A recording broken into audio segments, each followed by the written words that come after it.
하나님 말씀을 같이 보도록 하시겠습니다. 고린도전서 2장 1절에서부터 9절까지의 말씀을 우리가 보겠습니다. 우리 찾으셨으면 교독하도록 합시다. 형제들아, 내가 너희에게 나아가 하나님의 증거를 전할 때에 말과 지혜의 아름다운 것으로 아니하였나니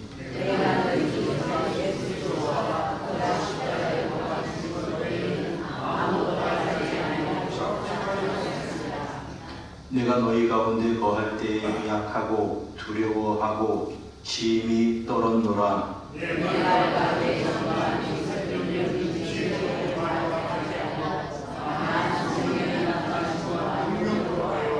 너희 믿음이 사람의 지혜에 있지 아니하고 다만 하나님의 능력에 있게 하려 하였노라.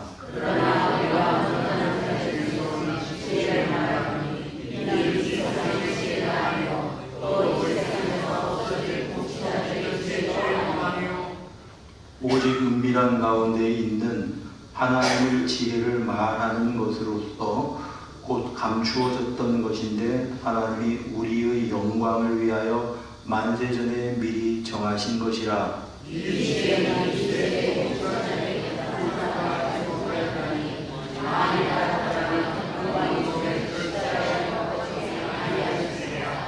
함께 읽습니다. 기록되나 하나님이 자기를 사랑하는 자들을 위하여 예비하신 모든 것은 눈으로 보지 못하고 귀로 듣지 못하고 사람의 마음으로 생각하지도 못하였다는 같습니다. 아멘. 네, 오늘도 이 오후에 이 예배 자리에 나온 여러분 모두에게 우리 하나님의 은혜가 함께 하시기를 축복합니다. 우리 말씀 전하기 전에 우리 찬송 간단하게 한번 부르고 이렇게 말씀을 듣도록 할까요? 새롭게 하소서.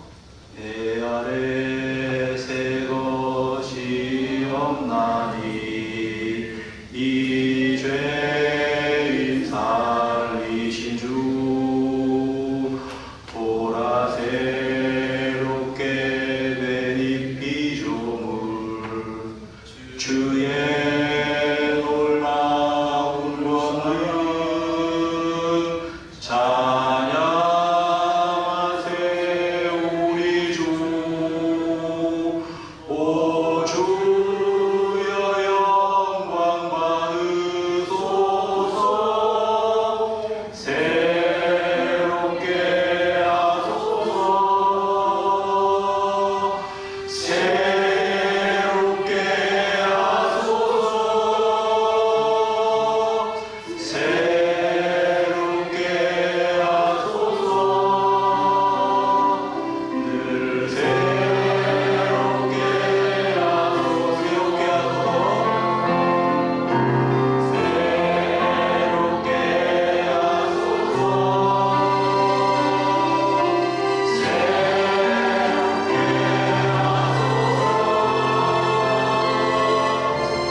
감사합니다.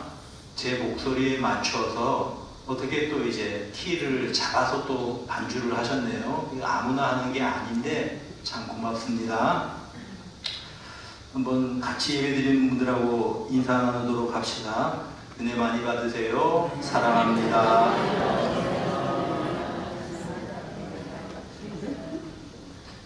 자, 전체 한번 우리 고린도전서를 다시 한번 생각해 봅니다. 고린도에는 문제가 많은 교회였습니다. 그 문제가 있는 교회에 바울 사도가 편지를 써서 이 문제들에 대한 충고, 권면을 하면서 제일 먼저 언급했던 것이 십자가의 도입니다. 이들이 나누어져 있던 문제는 중심을 바로 세우지 않아서 그런 것입니다. 교회의 중심은 십자가의 도라고 하는 겁니다. 그래서 십자가의 도가 멸망하는 자들에게는 어리석은 것이지만 구원을 얻는 우리에게는 무엇이라고 말했습니까? 하나님의 능력이다. 이렇게 말씀을 합니다. 그리고 나서 1장 26절부터 마지막 절까지는 자, 너희들을 한번 봐라. 너희 가운데 지혜 있는 자가 많지 않고 문벌 좋은 자도 많지 않고 능력 있는 자도 많지 않다. 어떻게 말하면 세상적인 기준으로 보면은 사실은 이제 중간 이하의 사람들이 많이 모인 교회가 고린도 교회였다라고 하는 것입니다. 그럼에도 불구하고 그들 가운데서 하나님의 능력이 역사해서 복음의 증인이 되어 복음이 널리 퍼져나갔다. 그 점을 이야기하고 있습니다. 2장에서는 지금 무슨 이야기를 할 건가 하면 바울 사도가 그러면 나는 복음의 전도자로서 어떠한 자세로 고린도에서 말씀을 전했는가? 전도자의 자세에 대해서 바울 사도 자신의 자세에 대해서 말씀을 하고 있는 게 2장이고요. 또 3장에는 전도자 바울과 고린도 교회와 어떤 관계를 맺고 있는가를 이야기하고 있습니다. 계속 이렇게 이야기를 이제 펼쳐가면서 자신의 자세에 대해서 이야기하고 또 교회와의 관계에 대해서 이야기하고 신앙인은 그러면 어떻게 신앙생활을 해나가야 되는가 4장에 대해서 이야기합니다. 그리고 본격적으로 고린도 교회의 구체적인 문제를 언급을 하는 것은 5장부터 시작을 하는 겁니다. 이 문제는 이렇게 하고 저 문제는 저렇게 하고 이제 되고 있습니다. 그러니까 전체 구성 속에서 2장에서 바울 사도가 이야기하고 싶은 것은 내가 어떤 자세로 사역을 했는가라고 하는 것입니다. 그렇다면 우리 그리스도인들이 말씀 앞에서 어떠한 자세로 살아야 되는가라고 하는 것을 2장을 통해서 우리들이 배우게 된다라고 하는 것입니다. 자, 먼저 1절을 봅시다. 형제들아, 내가 너희에게 나아가 하나님의 증거를 전할 때에 말과 지혜의 아름다운 것으로 아니하였노니. 자, 하나님의 증거는 십자가의 도죠. 쉽게 말하면. 그런데 1절을 자세히 보시길 바랍니다. 여기 하나님의 도하고 1하고 조그만 글씨가 써있죠. 그리고 난하주에 뭐라고 써있는 게 발견할 겁니다. 자, 뭐라고 되어 있습니까? 성경을 잘 보면 조그만 글씨로 십자가의 증거에 뭐라고 표시가 되어 있을 겁니다. 아마 뭐라고 되어 있죠? 십자가의 비밀을 이렇게 되어 있죠. 어떤 사본에. 이게 뭔가 하면은 이런 겁니다. 십자가의 우리가 하나님의 증거라고 할 때 원래 그 마르투리온 그렇게 되어 있어요. 헬라어 말로 마르투리온. 여기서 이제 말투스 그러면 이제 순교자라고 하는 뜻이 되는 거죠. 이게 증인 혹은 순교자 이런 뜻입니다. 그런데 어떤 사본에는 성경에는 원본이 없어요. A 사본, B 사본, 온갖 사본이 있는데 상당히 많은 수의 사본에는 이것을 이제 마르투리온이 아니고 미스테리온이라고 되어 있습니다. 미스테리온은 뭡니까? 미스테리온은 말 그대로 미스테리예요. 미스테리. 뭐냐면은 미스테리는 신비하다 그런 거 아닙니까? 계시라는 뜻이 계시. 그래서 어떤 사본에는 비밀을 이렇게 되어 있다고 하는 거죠. 그러니까 이 두 개를 다 취한다고 하더라도 사본적인 그 근거들이 다 있다고 하는 말입니다. 그러면 왜 이런 이야기를 이제 끄집어내냐 하면 성경에는 복음을 비밀이라고 혹은 계시라고 언급한 데가 여러 군데 등장을 합니다. 예를 들자면 이런 거죠. 네, 이제 골로새서 에베소서부터 봅시다. 에베소서 6장 19절을 봅시다. 또 나를 위하여 한번 읽어봅시다. 또 나를 위하여 구할 것은 내게 말씀을 주사 나로. 자, 복음을 뭐라고 표현했습니까? 복음의 비밀이라고 이렇게 이야기했죠. 2장 1절하고 똑같은 단어입니다. 그러니까 복음은 비밀이다. 비밀이라는 것은 무엇입니까? 감추어져 있다는 거죠. 비밀을 열어서 보여주는 사람에게는 비밀이 아닙니다. 비밀이라고 하는 것은 아무에게나 열리지 않는 거예요. 닫혀져 있는데 어떤 사람에게는 비밀이 열려집니다. 그러면 그거는 그 사람에게는 비밀이 아니라는 거죠. 복음의 비밀이라고 표현을 했어요. 거기다가 골로새서 1장 27절을 한번 봅시다. 시작. 하나님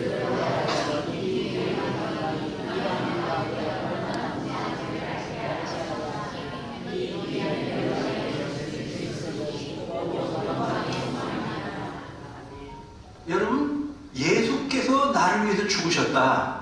나에게는 현실입니다. 그런데 그것이 나에게 현실이 된 이유는, 현실이 된 까닭은 닫혀져 있었던, 막혀 있었던 이 비밀이 내게 열려졌기 때문입니다. 그러면 내가 열심히 돌을 닦고 탐구를 해서 이 비밀이 열린 것이 아니고, 여기서 말씀하고 있는 것은 하나님께서 복음의 비밀을 열어주셔서 우리가 예수 그리스도를 주님으로 믿게 되었다라고 하는 그런 의미가 있는 것입니다. 전적으로 하나님께서 나를 사랑하셔서 그 복음의 비밀을, 전도하는 사람들이 여럿 있었습니다. 나에게. 근데 어느 순간에 성령께서 그 복음의 비밀을 열어주셔서 내가 예수 그리스도를 주님으로 고백하고 인격적으로 만나게 되었다고 하는 겁니다. 그것을 표현할 때에 비밀이라고 하는 단어를 사용한 것입니다. 그래서 고린도전서 2장 1절에도 하나님의 증거라고 해석을 해도 되고 하나님의 비밀이라고 해석을 해도 되는데, 비밀이라고 해석을 할 때에는 그런 의미가 포함되어 있다라고 하는 그러한 말씀입니다. 여러분, 우리가 하나님의 자녀가 되었습니다. 그거는 비밀입니다. 안 믿는 사람에게는 비밀입니다. 아니, 예수라고 하는 분이 실존한 인물인지도 모르겠는데 우리는 어떻게 그분을 주님이라고 믿냐? 사랑하는 여러분, 예수 그리스도는 나와 여러분에게는 주님이십니다. 비밀입니다. 열려졌습니다. 그러므로 이것을 하나님의 은혜라고 우리는 고백하는 겁니다. 은혜가 아니면 우리가 갈 수가 없는 거죠. 우리가 찬송 불렀던 것처럼요. 은혜 아니면 안 되는 거예요. 자, 그런데 그런 은혜, 하나님의 비밀을 전할 때에 말과 지혜의 아름다운 것으로 아니했다, 이렇게 증거합니다. 여기서 아름다운 것을 다른 표현으로 바꾸면은 탁월함, 이렇게 바꿀 수 있습니다. 말과 지혜의 탁월함으로 아니했다라고 하는 그런 말입니다. 그 당시에 고린도라고 하는 신흥 도시에는 철학이 굉장히 발달했습니다. 철학자들이 많았어요. 자, 그런데 철학자들이 추구하는 것이 어떠한 논리를 아름다운 수사학과 웅변으로 그것을 사람들에게 드러내는 겁니다. 웅변술이 발달했어요. 전달하는 방법. 근데 그런 말과 지혜의 아름다운 것으로 아니했다, 그렇게 말합니다. 여러분, 기왕에 우리가 복음을 전할 때에 정말 우리가 현란한 말을 통해서 혹은 언변을 통해서 사람들의 귀를 솔깃하게 할 만한 어떤 그런 것들을 통해서, 접촉점을 통해서 전하면 더 좋잖아요. 근데 바울 사도의 고백을 보면 나는 말로 하지 않았다, 지혜의 아름다운 것으로 하지 않았다, 다시 말하면 웅변술로 하지 않았다, 수사학으로 하지 않았다, 이렇게 말을 하고 있습니다. 왜 그렇게 했을까요? 그 당시 사람들이 추구하는 수사학이나 언변, 웅변술이나 아니면 그런 것들로 전하지 않았다고 그렇게 말씀을 하고 있습니까? 이전에 그 이유가 있습니다. 한번 읽어봅시다. 시작. 내가 너희 중에서 예수 그리스도와 그의 십자가에 못 박힌 것 외에는 아무것도 알지 아니하기로 작정하리라. 여러분, 우리들이 여기에서 한 가지 중요한 사실을 발견합니다. 내가 전도를 위해서 웅변을 연구하고 수사학을 연구하고 아니면 대화법을 연구해서 대화체로 말씀을 전하고 여러 가지 있을 수 있습니다. 심리학을 연구해서 이 말씀을 듣는 사람들의 상황에 따라서 말씀을 전해서 사람들의 감성을 움직여서 뭉클하게 하고 여러 가지 있을 수 있습니다. 바울 사도가 그거 다 알았어요. 그런데 그는 뭐라고 말하냐면 나는 말과 지혜의 아름다운 것을 거부했다고 하는 것입니다. 여러분, 이상하죠? 왜 그렇게 했을까요? 왜 그렇게 거부했을까요? 나는 그리스도와 예수 그리스도와 십자가에 못 박히신 것 외에는 아무것도 알지 않기로 작정했다. 바울 사도가 몰라서 모르는 것이 아닙니다. 능력은 어떠한 그런 전달에 있는 것이 아니고 사람의 웅변술에 있는 것이 아니고 사람의 외모에 있는 것이 아니고 복음 자체가 능력이라고 하는 것입니다. 거기에 복음 자체에 아무것도 다른 것은 섞지 않겠다는 겁니다. 그러니까 바울 사도가 그거 할 수 있어요. 수사하고 그래서 현란한 말솜씨를 통해서 남들과 토론할 수 있습니다. 근데 그런 것, 복음 자체가 능력이기 때문에 그런 것들을 섞어서 전하지 않겠다고 하는 것입니다. 왜냐하면 복음 자체가 능력이고 그 복음을 통해서 기름 부어지는 성령의 능력, 성령의 역사심을 따라서 사람들이 변화하는 것이고 신령이 새로워지는 것이지, 뭐 거기다가 여러분 그 조미료를 치고 양념을 쳐서 그럴듯한 말씀으로 나는 포장하기를 원하지 않는다. 왜냐하면 이 능력은 내 것이 아니고 하나님께로부터 난 것이다. 지금 그런 의미입니다. 그러면서 이제 그가 집중하는 것은 복음 자체를 지금 이야기하고 있는 것입니다. 자, 여기서 설교자로서 이제 참 이런 많은 위로를 받기도 하고 또 이제 도전을 받기도 하는 거죠. 여러분, 설교자로서 제가 성도들한테 듣고 싶은 얘기가 뭐겠습니까? 설교하고 나면 목사님 참 아주 유식하네요. 들으면 기분이 좋잖아요. 목사님 참 은혜로우네요. 아이고, 우리 목사님 참 말도 참 잘하시네요. 목사님 참 잘생기셨네요. 라고 성도님들이 나한테 그렇게 이야기를 하면은 좋을까요? 기분 나쁠까요? 네, 기분 나쁘진 않죠. 그죠? 사실은 사람이니까 기분 나쁘진 않아요. 그런데 한번 뒤집어 봅니다. 그런 것 때문에 복음이 전달되는 것일까? 그런 것 때문에 복음이 전달되는 것일까? 예전에 이제 어제 보니까 김진홍 목사님 두레교회가 불이 났더라고요. 어제 보니까. 이제 이 김진홍 목사님이 젊을 때에 빈민촌에 들어가서 청계천 거기에 들어가서 이제 처음 복음을 전하고 해서 이제 뭐를 합니까? 신학교 졸업한 사람이 잘 뭐 아는 게 뭐가 있겠어요? 그러니까 배운 그대로 설교를 하는 겁니다. 신학교에서 배운 게 뭡니까? 신학자들 칼바르트가 어떤 신학을 했고 불트만이 어떤 신학을 했고 구약을 직대성한 판덴베르그의 신학이 어떻고 뭐 그런 얘기를 했더니 그 동네 사람들이요. 불트만이 뭐고 바르트가 뭐고 이게 농약 이름인지 농사 짓는 사람들인지 비료 이름인지 모르는 사람들이에요. 가만히 들으니까 우리 목사님이 참 유식한 것 같아요. 우리 목사님 참 유식하네. 그리고 무슨 말인지 못 알아보니까 다 졸더랍니다. 그래서 목사님이 그때 깨달은 게 있대요. 우리 교인들에게 필요한 건 성경이구나. 성경을 말해야 되는구나. 그래서 방향을 바꿨다고 하는 그러한 글을 제가 읽어본 적이 있습니다. 성경의 능력이 있다는 거죠. 바울 사도는 복음의 능력이 있다고 하는 것입니다. 그래서 십자가에 못 박힌 것 외에는 알지 않기를 원한다. 알지 않기로 작정했다고 그렇게 말씀하는 것입니다. 여러분, 중요한 건 메신저에게 집중하는 것이 아니라 메시지에 집중하십시오. 사람에게, 이 말을 전하는 사람에게 집중해서 우리 목사님 유능해, 우리 목사님 참 탁월해, 그게 아니고 설교자를 통해서 전파되는 복음에 집중해야 된다고 하는 것입니다. 어떤 부산에 있는 어떤 교회가 있습니다. 이 교회에 목사님이 참 존경받으면서 목회를 했습니다. 그래서 장로님들이 목사님을 참 아꼈는데 목사님이 오래 목회를 하다 보니까 이 장로님들이나 교인들 사이에 조금 좀 불평이 생겼습니다. 그게 뭐냐 하면 우리 목사님은 너무 구식이라는 거예요.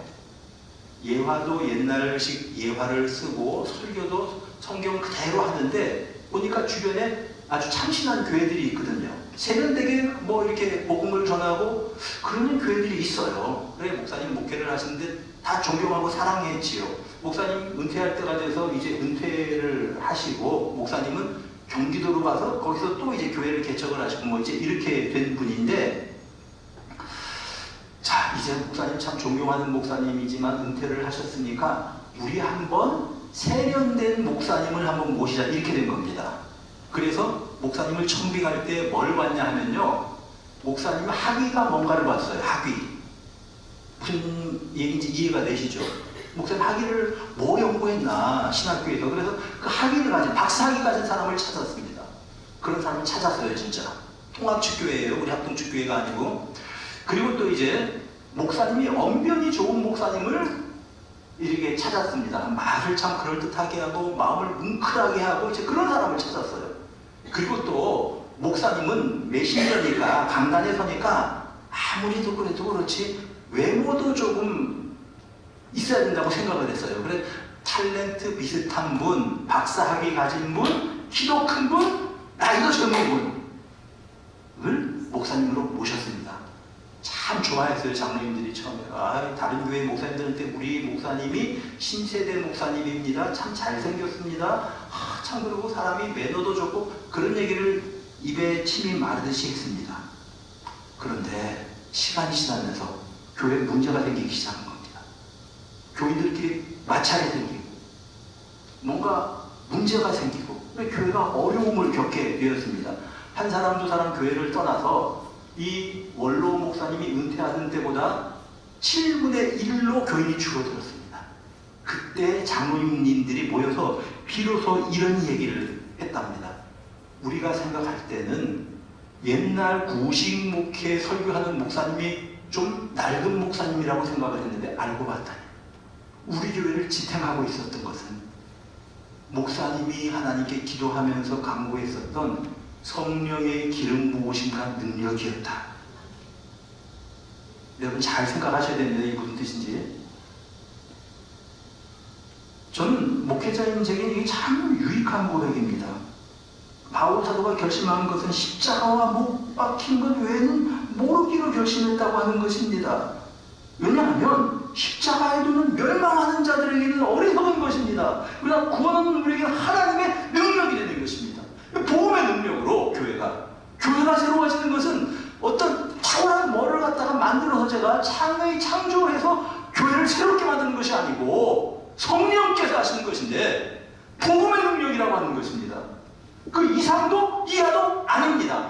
그 복음의 능력이 아닌 다른 곳으로 교회가 세워진다고 한다면 그 교회가 아닐지도 모릅니다.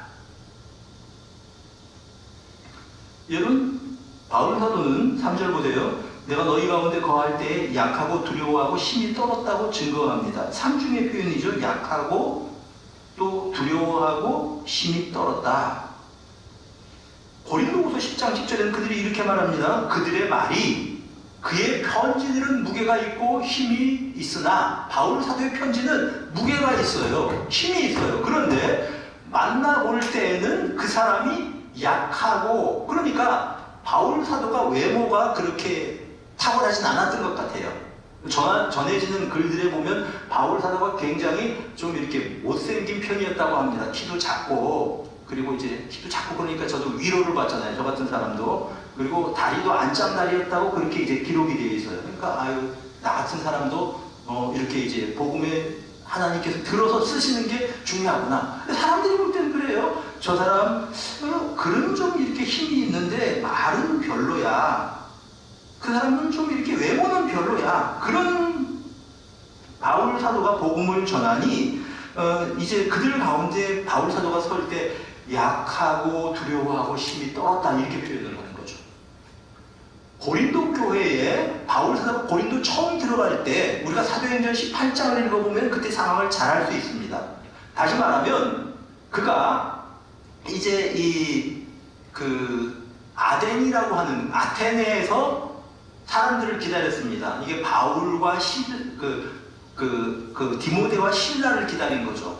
거기서 만나기로 했죠. 근데 이제 아테네에서 기다리던 이 바울 사도가 혼자서 동역자들을 기다려야 되는데 거기 보니까 우상이 막 그냥 창궐한 걸 보고 막 화가 나서 의분이 차서 막 복음을 전합니다. 그러다가 예수를 믿는 사람도 있고 거기서 문제가 생겨서 쫓겨나다시피 간 곳이 고린도입니다. 그러니까 고린도에는 바울 사도가 혼자 들어갔어요. 단기 필마 말 그대로 혼자 들어가 있었으니까 그가 몸을 누일 만한 의탁할 만한 처소도 없었고 동역자도 없었고 그리고 아마 성교비도 녹록지 않았던 것 같습니다. 정처 없이 들어간 거예요. 그러니까 당연히 그가 두려워할 수밖에 없었고 약할 수밖에 없었지요. 그리고 그 세속화된 고린도 교회 신흥 도시의 그런 아주 세속화된 문명을 보면서 위축되었을지도 모릅니다. 그런데 하나님께서 거기서 역사하시는 겁니다. 브리스길라와 아굴라를 만나서 복음을 전하고 회당장 그리스도가 예수를 믿게 되고 예수 믿는 사람들이 생겨난 것입니다. 그가 박해를 당할 때 하나님께서 그에게 말씀해 주셨습니다. 바울아, 두려워하지 말아라. 이제 침묵하지 말고 말해라. 내가 너와 함께 있으면 어떤 사람도 너를 대적할 수 없을 것이다. 사도행전 18장 9절 10절 말씀이에요. 그리고 이 성에 내 백성이 많음이라 위로해 주셨습니다. 자, 이런 상황이었으니 우리 3절에 보니까 약하고 두려워하고 힘이 떨었다. 넉넉히 우리가 짐작할 수 있지요.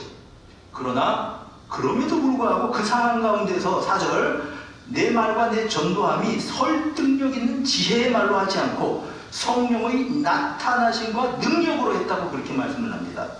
여기서 앞에 있는 말이라고 하는 것은 이제 어떻게 복음을 전했냐 하면 상대와 대화를 하면서 말과 말을 통해서 말을 듣기도 하고 대화를 통해서 말을 전했을 때 이 말이라고 표현을 했고요. 그 다음에 내 전도함이 할 때는 이거는 이제 그 선포라고 하는 뜻을 가진 단어입니다. 약간 같은 것 같은데 달라요. 말이라고 하는 건 주고받고 대화하는 거고요. 로고스. 그 다음에 뒤에 나오는 이 전도는 선포입니다. 퀘리구마라고 하는데, 그러니까 이제 복음을 하나님의 능력이 하고 선포하는 거예요. 선포. 어디서는 서로 대화를 하기도 하고 어디서는 선포하기도 하고 이렇게 복음을 전했다고 하는 것이죠. 그런데 어떤 방법으로 하든지 간에 지혜의 말로 하지 않고 성령의 나타나심과 능력으로 했다. 이렇게 그는 증거하고 있는 것입니다. 사랑하는 여러분, 교회에는 성령의 나타나심과 능력이 없으면 교회가 잘 돼도 문제입니다. 복음이 아니고 다른 것을 통해서 사람들이 많이 모였다면 한번 우리는 의심을 해봐야 됩니다. 이게 참된 교회 맞아? 그리고 의심을 해봐야 된다라고 하는 그런 말씀입니다. 자, 5절 한번 보십시다. 한번 읽어봅시다. 시작.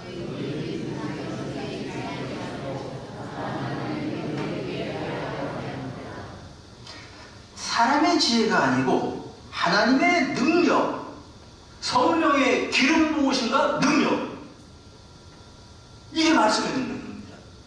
메신저에게 있는 것이 아니고 복음 자체에 있는 것입니다. 복음을 증거하기 위해서 여러 가지 방법을 사용합니다. 교회도 카페도 만들고요, 문화센터처럼 만들어서 축구교실, 무슨 교실 이런 것들도 하고요, 테니스 강습도 합니다. 근데 이것이 복음의 본질은 아닙니다.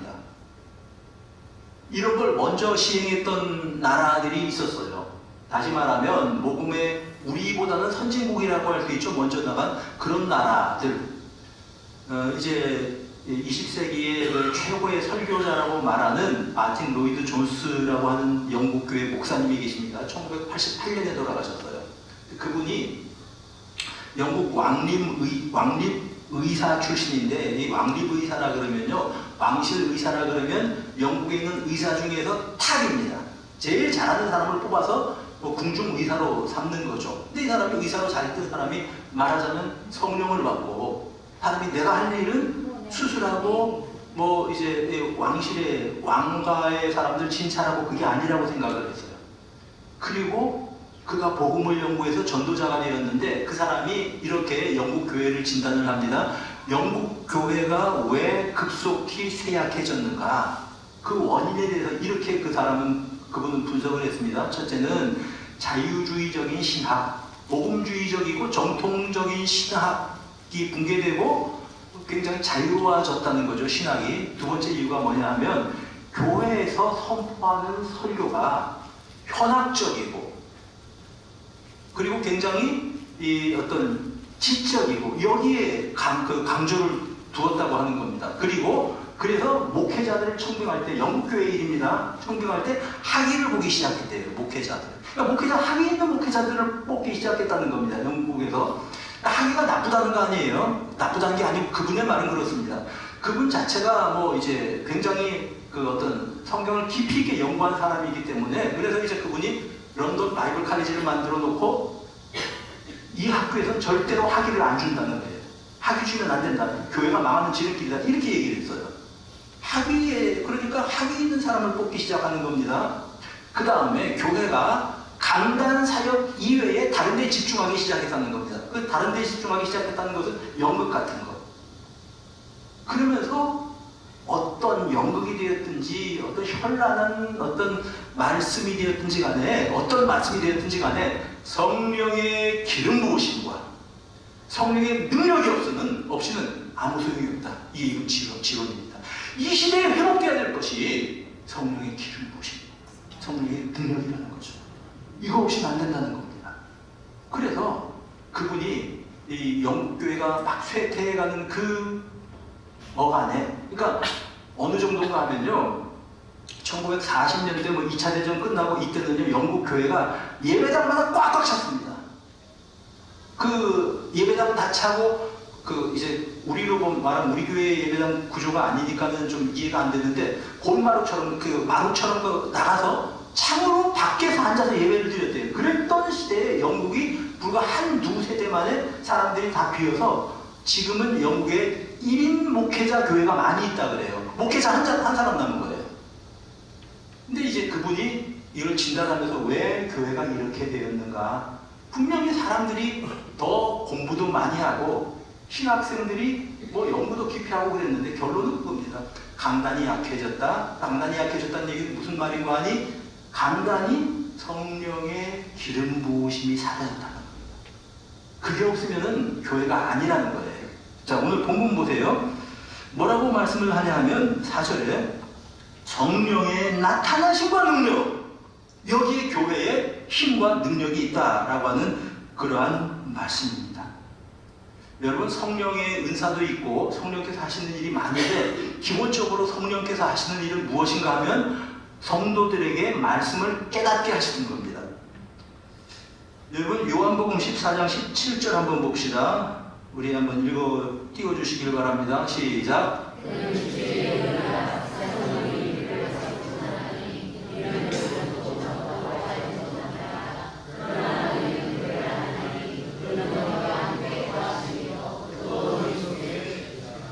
그는 진리의 영이다, 그렇게 말씀했습니다. 진리의 영, 진리를 깨닫게 하시는 18절 한번 계속 띄워주세요. 내가 너를 보아와 같이, 예, 진리의 영이 우리와 함께 계신다. 16장 13절 한번 또 띄워주세요. 요한복음 시작. 그러나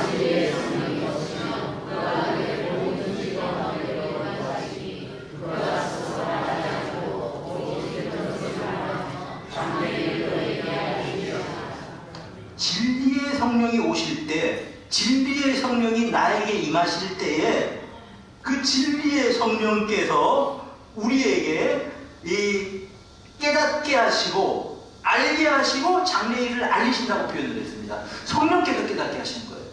말씀을 깨닫고 우리들이 되는 게 설득력 있게 논리적으로 설명을 해서 우리가 예수 믿게 되는 거 아니라고 하는 말입니다.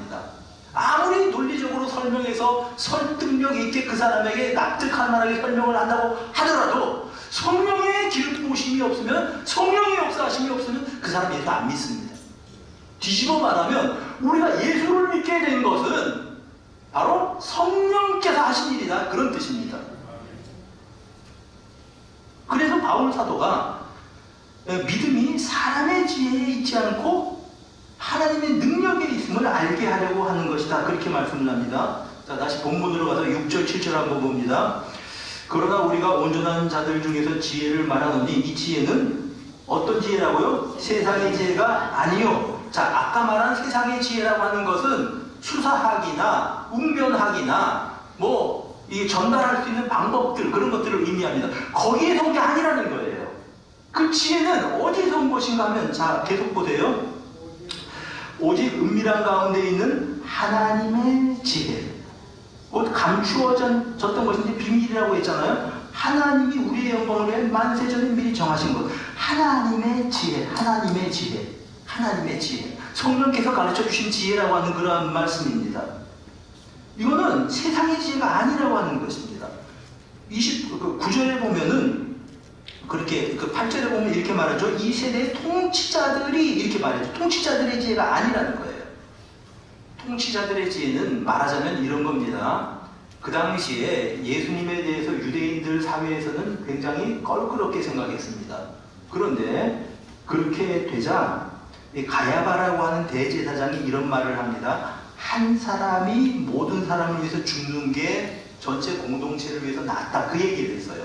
예수 한 사람을 죽이자는 얘기예요. 이게 평안을 위해서, 사회 평안을 위해서 그런 얘기입니다. 그게 통치자들의 지혜예요. 그래서 그들이 만일 예수를 제대로 알았더라면 영광의 주를 십자가에 못 박지 않았을 것이다. 그렇게 말씀을 하십니다.